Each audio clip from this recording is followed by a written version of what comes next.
Good morning all of you. आज के session में हम लोग बात करने वाले हैं रोग कारण एवं निवारण। रोग कारण एवं निवारण। तो सेशन को शुरू से करने से पहले आप लोगों से एक रिक्वेस्ट है कि वीडियो को लास्ट तक जरूर देखिएगा। कमेंट, शेयर, सब्सक्राइब करना नहीं भूलिएगा, लाइक करना नहीं भूलिएगा। आप लोगों से यही रिक्वेस्ट है। तो चलिए हम लोग सेशन को शुरू करते हैं। रोग कारण एवं निवारण क्या है? रोग कारण एवं निवारण। सबसे पहले हम लोग बात करेंगे रतौंधी। रतौंधी क्या होता है? रतौंधी का मतलब होता है रात में नहीं दिखना या डिम लाइट में। दिन में भी अगर सूरज जैसे सूर्य ग्रहण आता है ना, तो अंधेरा जैसा हो जाता है, तो उस व्यक्ति को नहीं दिखने लगता है। इसी को कहते हैं रतौंधी। ये रतौंधी बीमारी कैसे होती है? विटामिन ए की कमी से रतौंधी बीमारी होती है। विटामिन ए की कमी से रतौंधी बीमारी होती है। इसका लक्षण क्या है? रात में नहीं दिखना, नाइट ब्लाइंडनेस, रात में नहीं दिखना, या फिर डिम लाइट में। दिन में भी अगर डिम लाइट है तो फिर उसे नहीं दिखाई देगा। अगर समय पर इसका इलाज नहीं किया गया तो ये परमानेंटली ब्लाइंड हो सकता है, एकदम अस्थायी रूप से अंधा हो सकता है। क्या हो सकता है? अस्थायी रूप से अंधा हो सकता है अगर वो समय पर इलाज नहीं कराता है तो। अब इसका उपचार, इलाज क्या है? घरेलू इलाज। इसको हम लोग घरेलू इलाज कहते हैं, डॉक्टरी इलाज नहीं कहते हैं, घरेलू इलाज कहते हैं। और घरेलू इलाज में है लाल एवं पीला फूड आइटम को अपने भोजन में शामिल करना। लाल एवं पीला फूड आइटम को अपने भोजन में शामिल करना, जैसे गाजर, आम, पपीता, टमाटर, अंडा का पीला वाला भाग, कदीमा। कदीमा समझते हैं? वो पीला वाला, वो जो कद्दू जैसा होता है, पीला वाला होता है, उसको हम लोग कदीमा बोलते हैं। ठीक है? पंपकिन, कदीमा, पीला वाला, तो उसको अपने भोजन में शामिल करना चाहिए, क्योंकि ये सारे खाद्य पदार्थ, फूड आइटम विटामिन ए से भरपूर होता है। विटामिन ए से भरपूर होता है। उसके सेवन से रतौंधी बीमारी अस्थायी रूप से जा सकती है। ठीक है? चलिए अब हम लोग आगे बात करते हैं बेरी बेरी रोग। ये बेरी बेरी रोग क्या है? ये विटामिन B1 की कमी से होता है। बेरी बेरी रोग विटामिन B1 की कमी से होता है। इसके लक्षण क्या है? भूख न लगना, वजन कम होना, पैरों तथा हाथों में सुन्नपन लगना, पैरों में सूजन आना, दर्द महसूस होना, चक्कर आना, ये सारे बेरी बेरी रोग के लक्षण हैं। क्या है? बेरी बेरी रोग के लक्षण हैं। और इसका उपचार क्या है? अंकुरित अनाज का सेवन करना। अंकुरित अनाज का सेवन करना, हरी पत्तीदार सब्जियों का सेवन करना, दाल, दूध और मांस का सेवन करना। अगर आप शाकाहारी हैं तो कोई बात नहीं है, मांस मत खाइए, तो बाकी चीज़ तो खा सकते हैं ना। जैसे अंकुरित अनाज खा सकते हैं, यानी कि चना, अंकुरित चना खा सकते हैं, अंकुरित मूंग खा सकते हैं, अंकुरित मटर खा सकते हैं, अंकुरित कुर्थी खा सकते हैं। जो आपको इच्छा है वो खा सकते हैं। हरी पत्तीदार सब्जियां खा सकते हैं। दूध तो खा ही सकते हैं। दूध तो शाकाहारी मांसाहारी दोनों के लिए शुद्ध है, कहीं कोई दिक्कत नहीं है। नहीं तो आप अंकुरित अनाज, हरी पत्तीदार सब्जियां, दूध, दाल, मांस आदि खा सकते हैं, जिसके द्वारा हम बेरी बेरी रोग को भगा सकते हैं। क्या कर सकते हैं? भगा सकते हैं। अब हम लोग आगे बात करेंगे स्कर्वी। स्कर्वी क्या होता है? स्कर्वी भी एक बीमारी है। लगता है कि स्कर्वी एक टाइप का फल है। नहीं, जैसे कीवी एक फल है, उसी तरह का स्कर्वी भी एक प्रकार का फल है। नहीं नहीं भाई, ये फल नहीं है, ये एक बीमारी है, विकार है। क्या है? बीमारी है, विकार है। स्कर्वी ये विटामिन सी की कमी से होता है। किसकी कमी से होता है? विटामिन सी की कमी से स्कर्वी नामक बीमारी होती है। और ये होती क्या? इसका लक्षण क्या है? इसका लक्षण है मसूड़ों से खून आना। किसी किसी को मुंह से खून आता है, मुंह से बड़ी बदबू आती है। सबको तो अच्छा नहीं लगता है, हो सकता है उसके परिवार वालों को ना चाहते हुए बर्दाश्त करना पड़ता हो, लेकिन बाहर के लोग तो उससे मुंह फेर लेते हैं बात करते करते। तो ये स्कर्वी नामक बीमारी से होता है, जो विटामिन सी की कमी से होता है। मसूड़ों से खून आना, दांत ढीला पड़ जाना, मसूड़े में सूजन आ जाना और धीरे धीरे दांत समय से पहले झड़ जाना, गिर जाना। कुछ लोगों का होता है ना 60-70 साल के बाद दांत कमजोर होता है। कुछ लोगों का तो मरते दम तक 80 साल तक दांत मजबूत रहता है, जैसे लगता है मगरमच्छ का दांत है। लेकिन बहुत लोगों का होता है कि 40 साल में दांत गिर गया, 45-50 साल में दांत गिर गया। तो इसका कारण यही है, स्कर्वी, समय से पहले दांत गिर जाना। ये किसी बीमारी के कारण हो सकता है। स्कर्वी है, इसका लक्षण है मसूड़ों से खून आना, दांत का ढीला पड़ जाना, मसूड़ों में सूजन आ जाना, दांत झड़ जाना या दांत गिर जाना। ठीक है। और त्वचा के नीचे कभी कभी आपको दिखेगा कि भाई हरा जैसा, नीला जैसा कुछ स्पॉट है त्वचा से नीचे।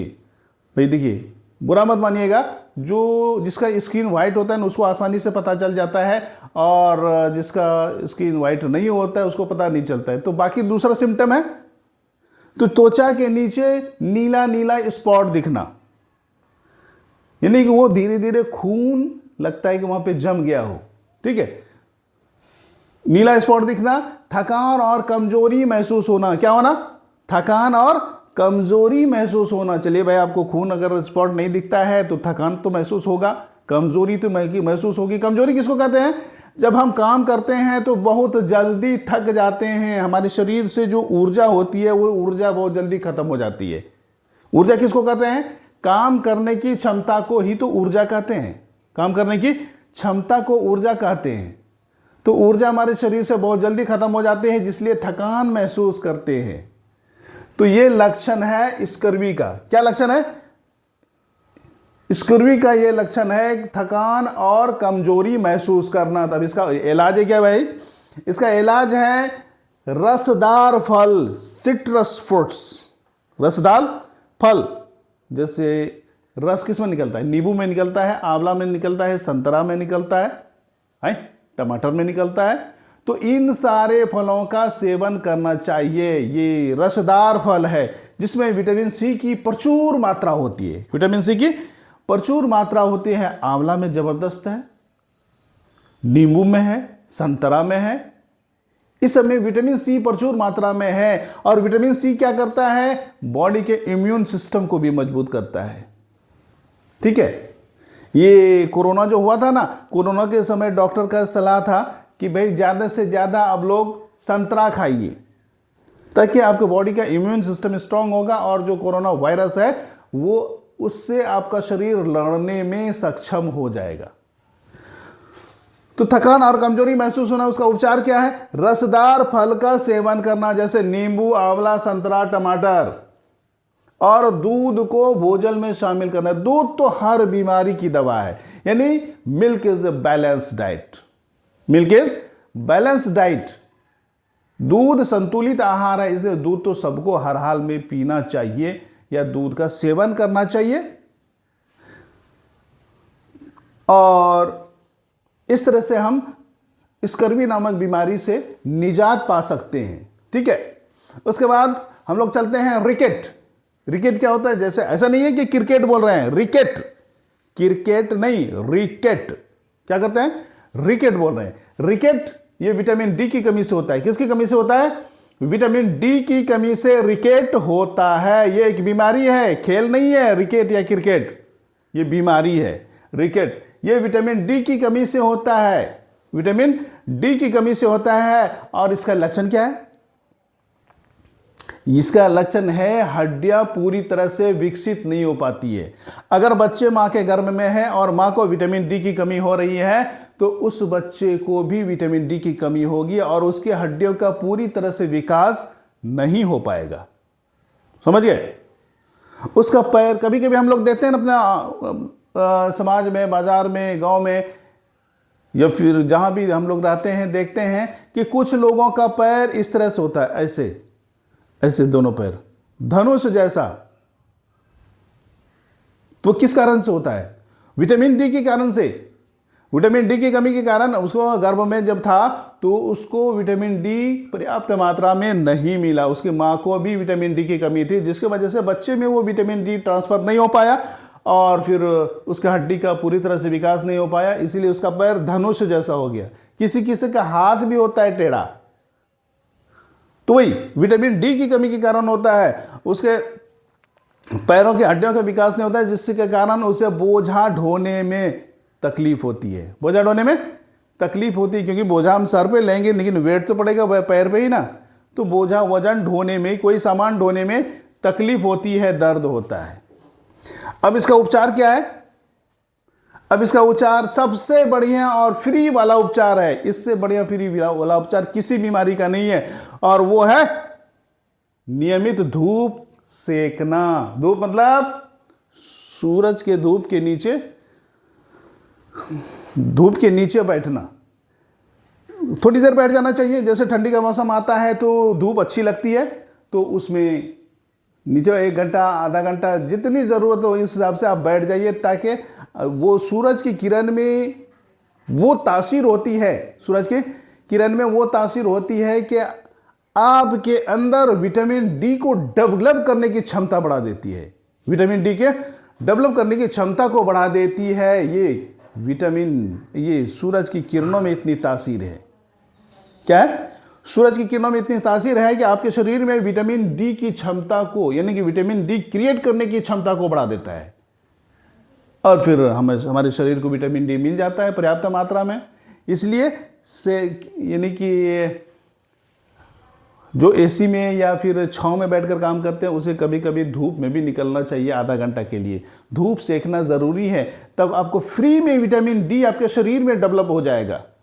हम लोग तो इतना मानते हैं कि धूप से विटामिन डी मिलता है, तो विटामिन डी मिलता है, लेकिन हमारे शरीर को विटामिन डी क्रिएट करने के लिए, विटामिन डी को एनालिसिस करने के लिए बॉडी को तैयार कर देता है, जिससे हमारे शरीर में विटामिन डी की मात्रा सफिशिएंट हो जाती है। और साथ ही साथ दूध तथा दूध से बने सामान का भी सेवन करना चाहिए, जैसे दही हो गया, मिठाई हो गया, पनीर हो गया, चीज़ हो गया।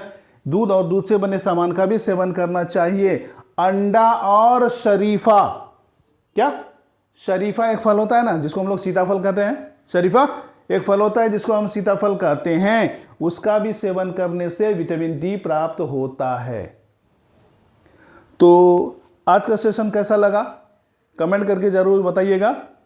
धन्यवाद।